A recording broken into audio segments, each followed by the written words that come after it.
The prince has finally become the king at Edgbaston because Shubman Gill rewrote the history books by scoring a magnificent double hundred.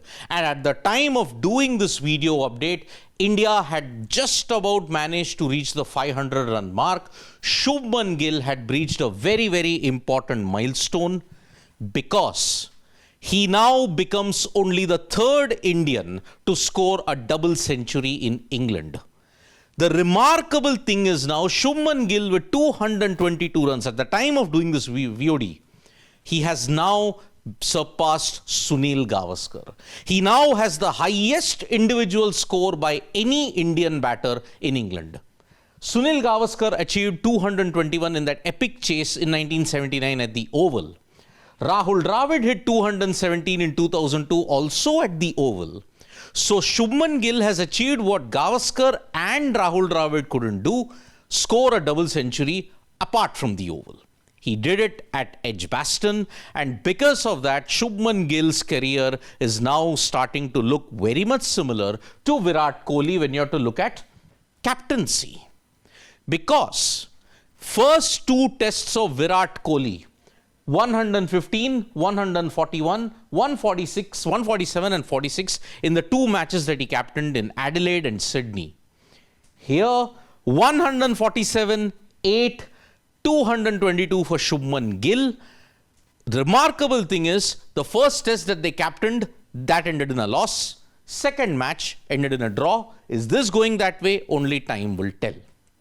But as far as captain is concerned, Shubman Gill is now in a very, very illustrious list when you have to look at Indian batters, because he now becomes the sixth guy, sixth century from an Indian captain who's managed to score in Sena W countries.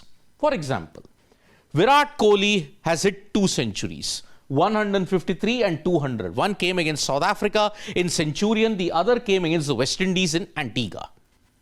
Now, Shubman Gill becomes the second captain to hit a double century. The first, Virat Kohli. He did it in the West Indies. Mohammad Azharuddin had a very good 1990 when he hit 192 and 179 versus New Zealand in Auckland and England in Edgbaston. Sachin Tendulkar, who can forget that brilliant blitz that he had against South Africa in Cape Town in 1997. Shubman Gill now with 222. Fantastic runs indeed. It's come from the bat of Shubman Gill. And because of that, he's also broken several other records. More than 300 plus deliveries. I mean, when was the last time you could think of someone batting over 300 deliveries? Maybe a Cheteshwar Pujara in Sydney in 2019. You look at the list of double centuries that have been hit overseas. Ravi Shastri's mind comes into mind, 206. Virat Kohli, 200. You had Rahul Dravid. You also had Sunil Gavaskar. Now you got Shubman Gill also in that list, scoring a double hundred overseas. Today's knock once again sums up. Look at the percentage control he had. 96% in control. It's the best ever that Shubman Gill has had ever since records were kept in England. And that is why this knock will go a long way in redefining Shubman Gill, the batter. Maybe he silenced his critics with the batting that you got overseas, but tougher challenges will await him. But for now, this is the crowning moment of Shubman Gill batting as a captain. Thank you so much, folks, for joining us for this video. Subscribe to Sports Today for all the latest news and analysis.